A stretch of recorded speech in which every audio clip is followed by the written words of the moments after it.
and not casting. The amount of money I make from ads is actually laughable. There is really never a point where you're going to find a caster who is intentionally holding things up or intentionally not finding a game, barring some extreme scenarios where it's been like 5 hours and we haven't done anything to eat.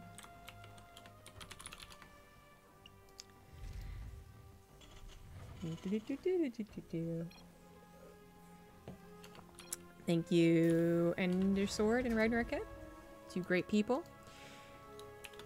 In the bottom right, as the Red Terran, we do have PureLegacy.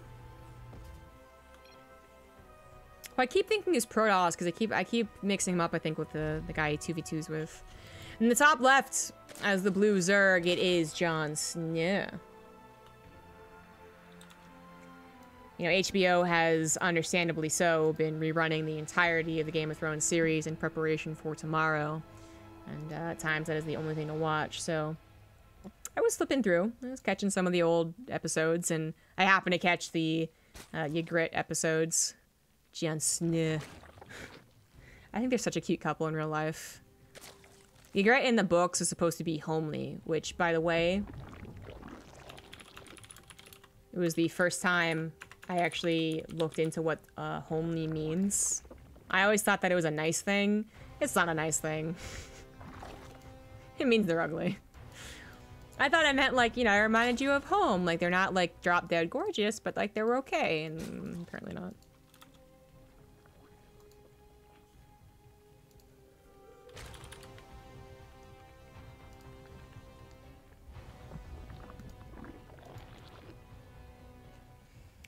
So, I did expect JonSnow to take this series. PureLegacy's not a bad player whatsoever. No one at this point really is, although I mean, I can't say anyone is, right? But it's really hard to be PC when you're talking about just how good everyone can be at StarCraft, doesn't it? Like, everyone, honestly, is pretty darn good considering the average person, but you guys know what I mean. But JonSnow is the veteran. He is the guy who has proven that he can win series, even if maybe he's not the absolute best, the highest MMR, he can still win the series. He literally took on Cyril at one of his high points in Montreal. And while he's not full-time esports, and he's never really been the guy you could really depend on to win tournaments, he was the guy you could depend on to get to the round of 8, very least the round of 16 in NA tournaments. In the mixed tournaments, yeah, the round of 16 would be definitely doable. And, yeah, this is a pure NA event, so I would expect him to qualify through. PureLegacy doesn't have that clout, right? Like, we don't really see his name a ton in the final bracket, the Challenger round of 32 or anything like that. So it'd be a big jump up for him.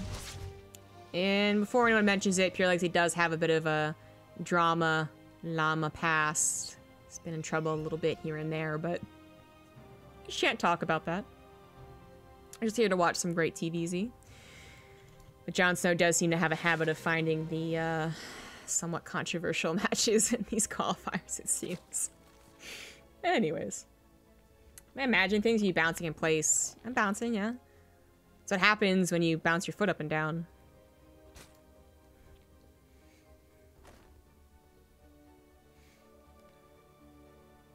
So, Hellion opener from PureLegacy.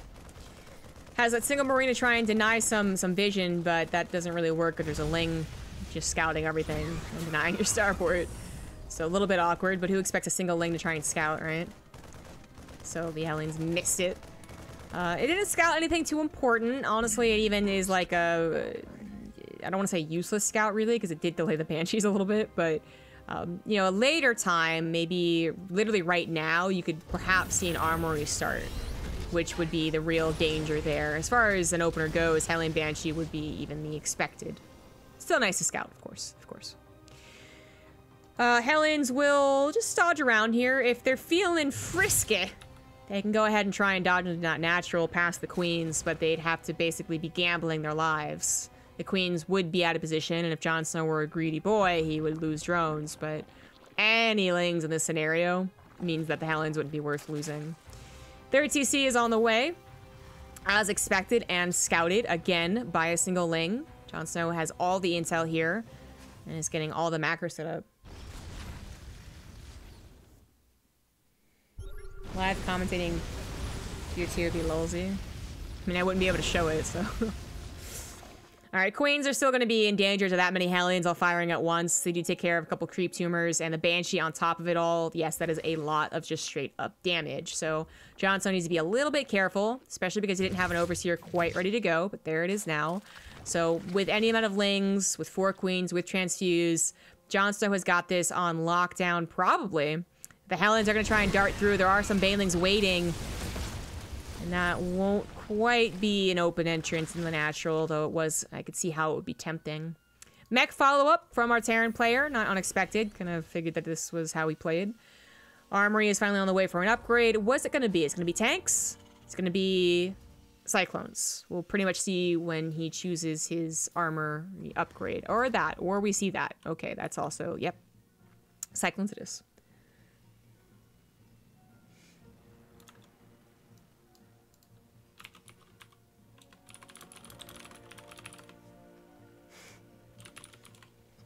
After I describe homely not being a compliment, someone like says it describes me, and I'm like, well.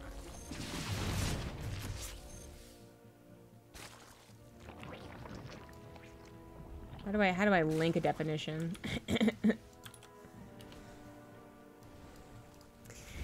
Just copy pasta.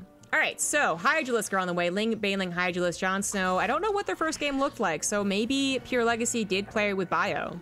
I don't think he's 100% a mech player. I just was kind of feeling the mech, maybe because he lost the first game, or maybe it's the map. I don't know. I just kind of feeling it. So I don't know. But right now, JonSnow is prepping as if he is facing a Bio player.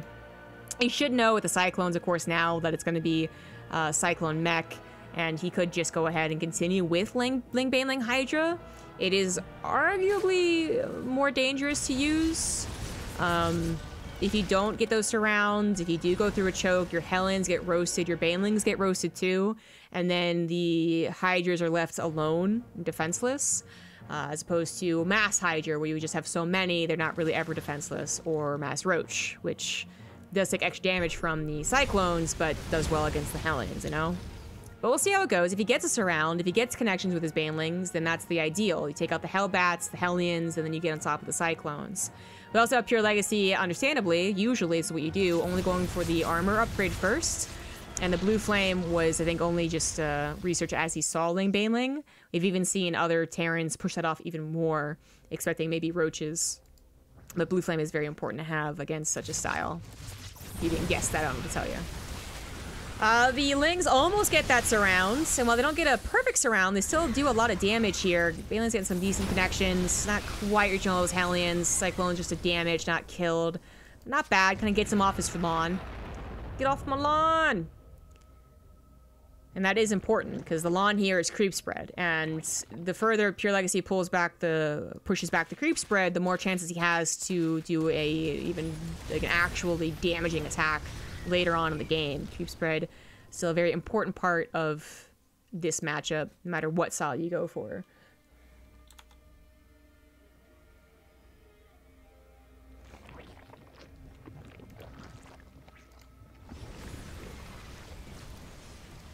Another attack in the middle of the map. Here come the Hydras, which we're missing for a little while. They do not have their upgrades. Sorry, they don't have their speed upgrade, just their range. So that's why they looked a little lame there.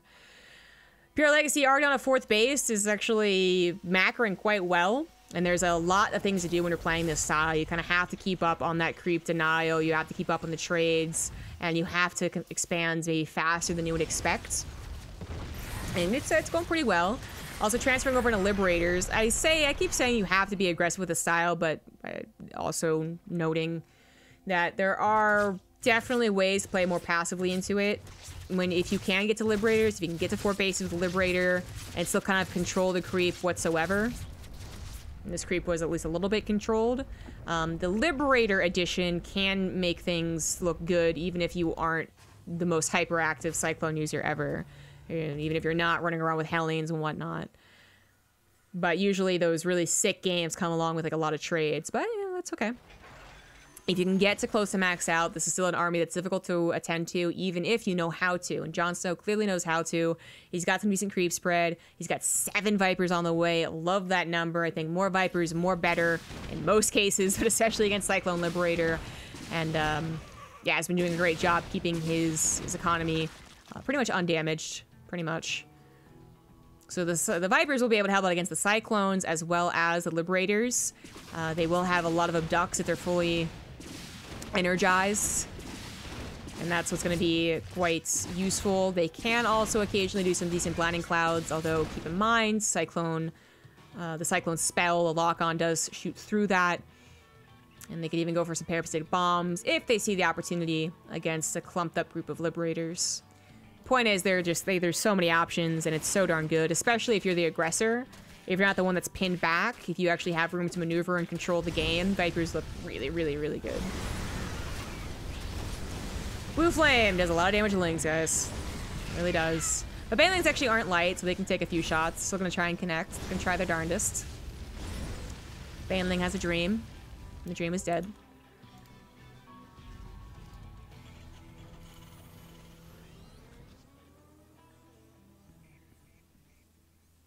No, I'm saying you can cast, read chat, and type at the same time. Hi, I'm that talented. No one can match me. I like seeing the high-sec auto-tracking, but I would have expected Builder Armor first.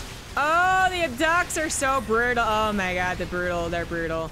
Although, funnily enough, there's not enough DPS to kill everything that was abducted, so they're actually going to be able to re-siege, and that's actually that kind of bad for JonSnow, who is continuing to push into this. Oh, that kind of turned on him. Oh, it's like flying too close to the sun, guys.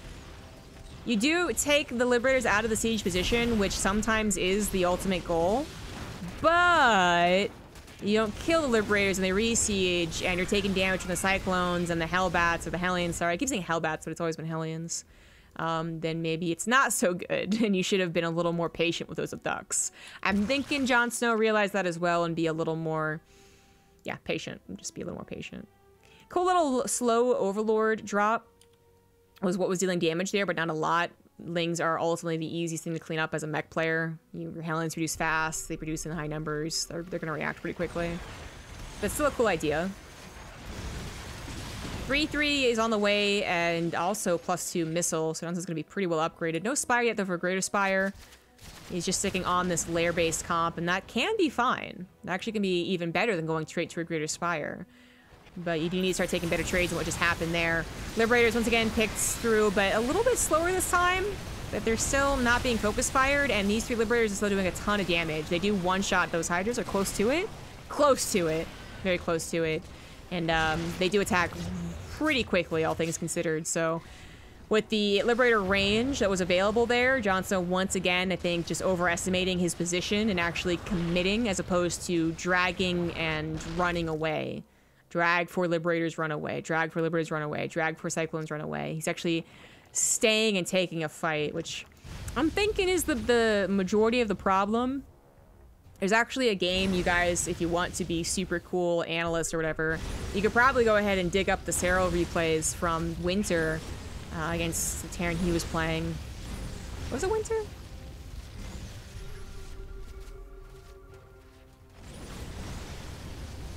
Hero Marine, yes, okay, it was Winter. I was like, what Terran's even in Winter? Yes, I'm right. Where he had an improved approach to dealing with Hero Marine Cyclone mech. It's always fun to do. And a lot of it was based off of, like, around the lair tech. He didn't jump up, lair with Vipers. The point is, he didn't jump up to Broodlords immediately. He was more cautious, more, like, technical almost, right? With the fights. Anyways.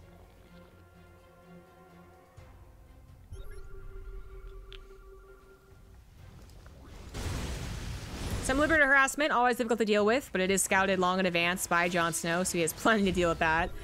Does open up some other opportunities, though, although it's attacking in one place or another, ideally 2 or 3 places at once, so some creep rate is cleaned up, but almost gets surrounded. That would not be worth it. Actually does get surrounded, but again with Lings. There come the Banelings, crashing into the Hellions, and they do lose their lives for what ended up only being not even really important creep tumors, so not really worth it there.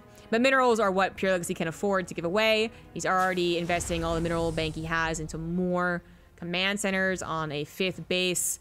Could probably get up to 6.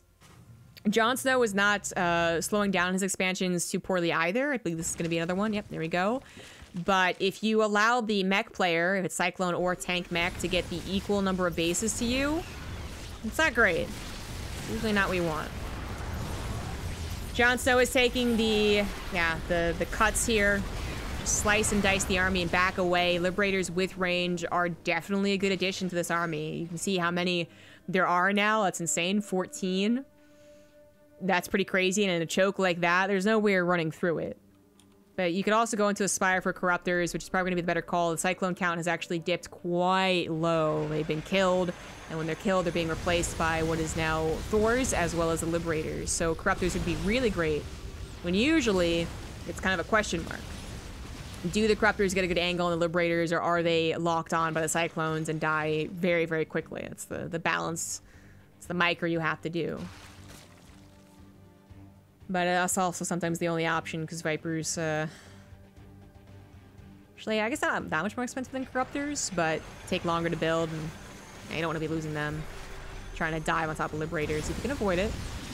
This would be maybe an ideal location for a couple parasitic bombs. It's a lot of clumped up units, and that's maybe what Johnson's going to go for. Yes, it is, but it's not really the most ideal. He gets the front three and couldn't go back much farther because, well, the army had responded.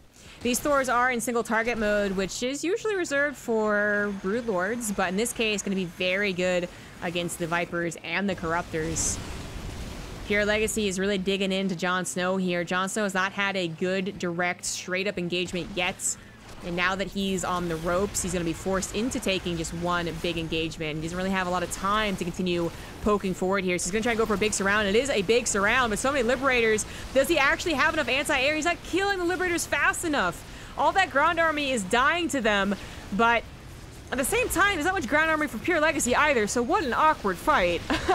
Then here come the Thors, now able to target fire on top of them. The Liberators actually go into their regular anti-air mode, and the splash is not bad when you have like 10 of them left over. So the Corruptors die, the Hydras die, the Vipers die, and JonSnow is going to die. GG. PureLegacy ties up the series. Not bad. The faster Liberator transition, the mass Liberator play, I think really getting JonSnow a little off balance there.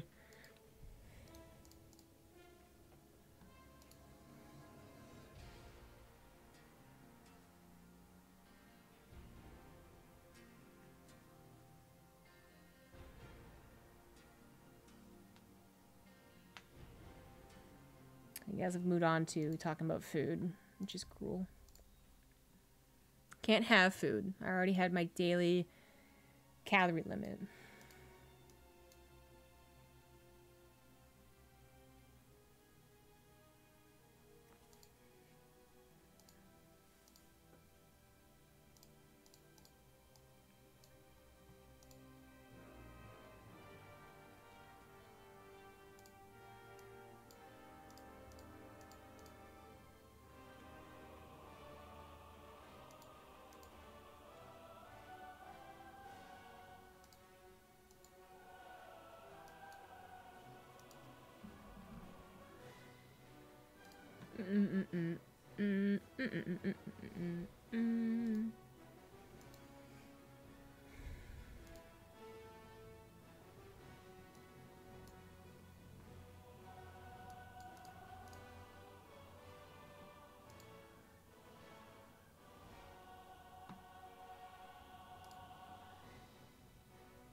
Alright, PureLegacy needs 2 minutes. Let's calm down from that Liberator win. Too much freedom.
JonSnow dies? No spoilers. Well, he died as I said it, so it's not a spoiler.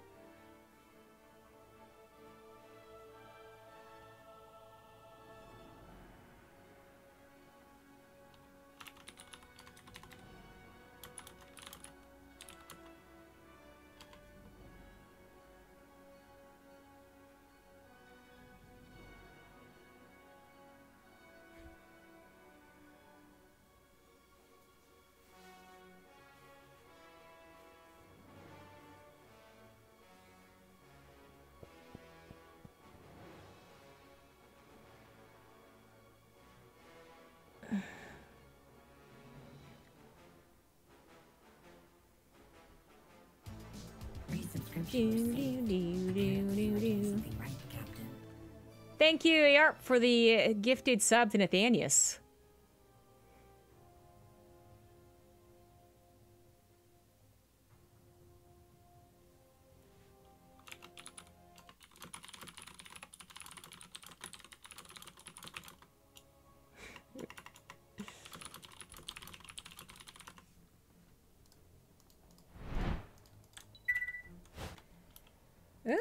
No.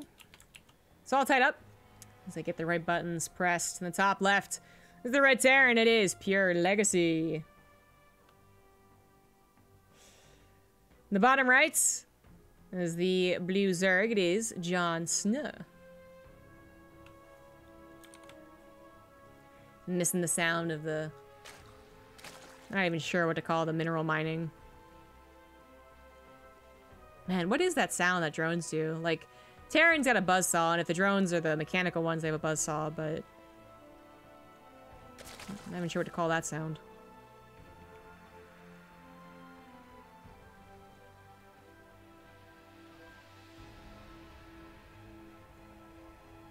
So JonSnow, I don't want to say that, you know, he's bopped by that Cyclone Liberator style, but after the first fight, which you can kind of forgive a bad first fight, since he had already gotten a bit of a bank and was in a comfortable composition, you know, that's okay. But when you lose the second and the third time, it kind of became clear that JonSnow didn't quite have a handle on what to do. And by the time he did have a handle, he was already pushed in too far.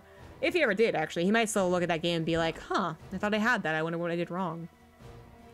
But PureLegacy might not be going for mech every game.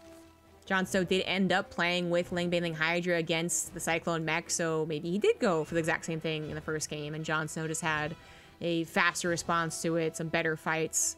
Not sure. Couldn't tell you. Other casters could, but I joined in a little bit late to this party.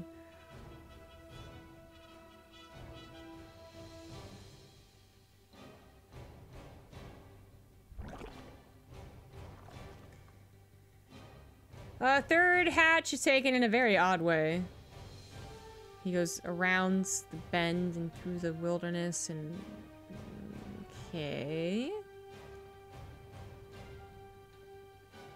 I'm not really sure what the point of this is.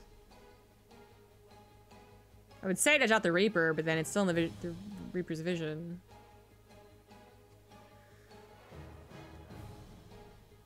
Okay, well, there was an SCV blocking his third anyways, so I just figured he wouldn't send out the drone, but he sends it out in a weird path. He does escape notice of the Reaper, and the SCV does go back, so PureLegacy does not get the stop, the stall on the third hatchery like he would have wanted. So while it's kind of a weird way to do it, it worked out for JonSnow, so my bad. Thought it was silly, but silly isn't always bad.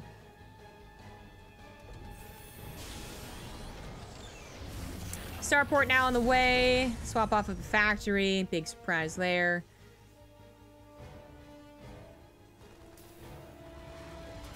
I did make a marine again. I hear it. I hear it. All right. Can't do much about that Overlord.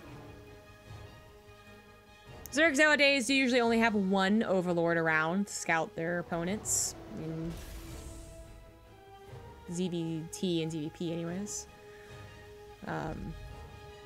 So he could perhaps reliably put an armory back here, try and go for an attack, but we'll see in like 20 seconds. Liberator first here. No tech lab being added on.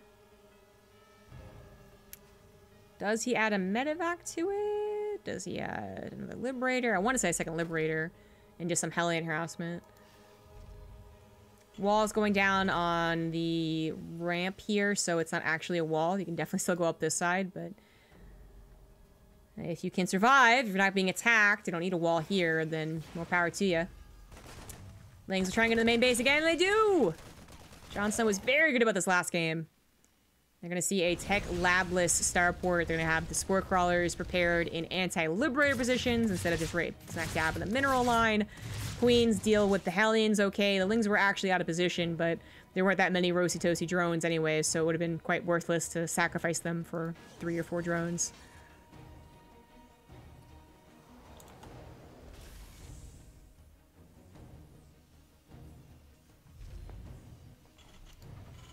Factories again. All right. So the Overlord sees the 3rd CC. When it's not that 3rd supply depot, you can kind of read into there not being an armory, which is nice.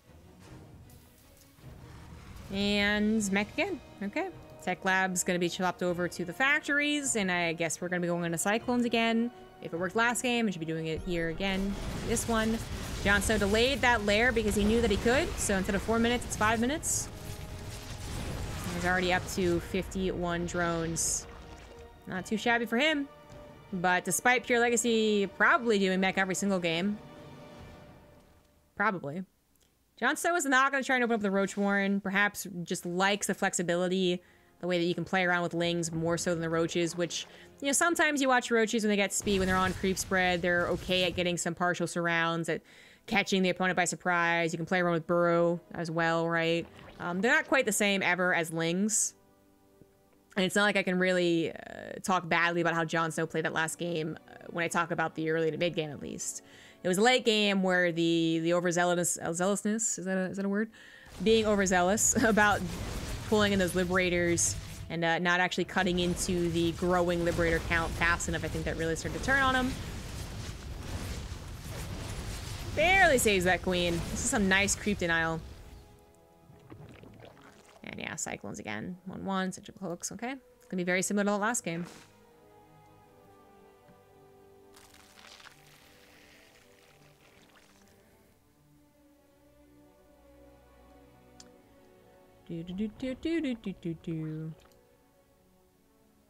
Roach Warren, hey, there is a change up. And a Spire as well. Okay, alright. So we saw the beginning of this qualifier. Suppy tried some Muta play against Cuddlebear. Cuddlebear's Cyclone mech on year 0. I talked a little bit about how the map wasn't really ideal for it, and while that is true, and a lot of dead space on year 0, I just thought that it wasn't actually that great against Cyclone mech. So I'm gonna get another chance to see how it's like on this map, King's Cove. It's also, I think, a bit different as well as a style, because Suppy went for like really fast Spire. Or this is more of like a I'm not gonna say a tech swap. I don't think he swaps into mutas, but it is kind of at a weird timing that maybe didn't get scanned, but it actually did get scanned, so never mind. So missile turrets will be up, and you know, it can sometimes be those 8 pesky mutas killing 16 SCVs. Shouldn't kill anything, really, and shouldn't help out on the front lines either. Cyclones, once they're past like 5 or 6, do perfectly fine against mutas. In fact, they just win straight up.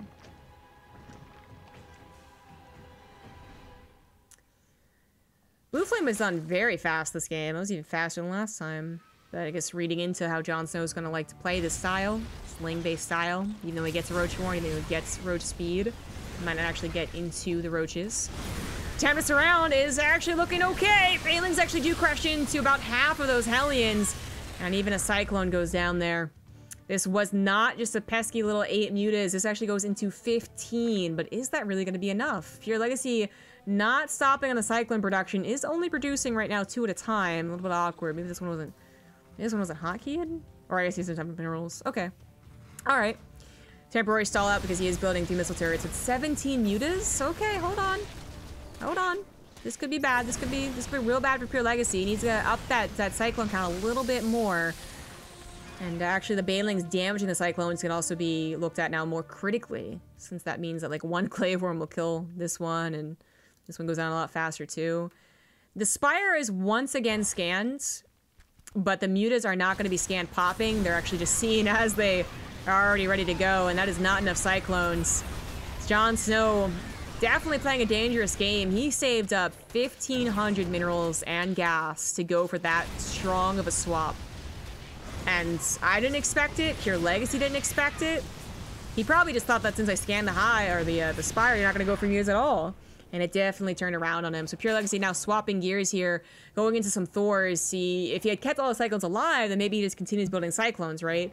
And gets up to a count of like 12 or 13. But since he's kind of been reset here, they are not going to work out well. They're going to need protection of the Thors, of the missile turrets. And you still need to worry about that ground army should JonSnow invest into it. And he does send some lings across the map. Only a couple Helens are really necessary to stall that out, but the Muta is still a big problem. Have to run away from the Thors, as two of them do pop out alongside a couple Widow Mines. But chaos is definitely underway here as JonSnow takes a commanding momentum lead at the very least. He needs to be careful. His units are definitely delicate against what PureLegacy can throw at him once he gets enough units. But for now, they seem to be just encompassing PureLegacy's base. 12 SCVs go down. 3rd TC is going to have to be lifted. 4th will not be put on location for quite some time. Mutas do run into a couple of Widow Mines, which is bad news. But these Thors should take them on. Actually, since he's clumping up too. Actually, you know what? Thors, never mind. Never mind. Those lings chomped down on the SCVs, so there really wasn't a mass repair. And the glaive worms do affect those SCVs trying to repair. Everything came together, so the Thors weren't repaired really whatsoever. And they did end up dying to the Mutas, and that was kind of PureLegacy's linchpin to the start of a hold. And it was still going to be very, very sloppy besides that. Speaking of sloppy, hello, drones. But this seems to have been the right call. GG, PureLegacy takes the L here in the winner's bracket.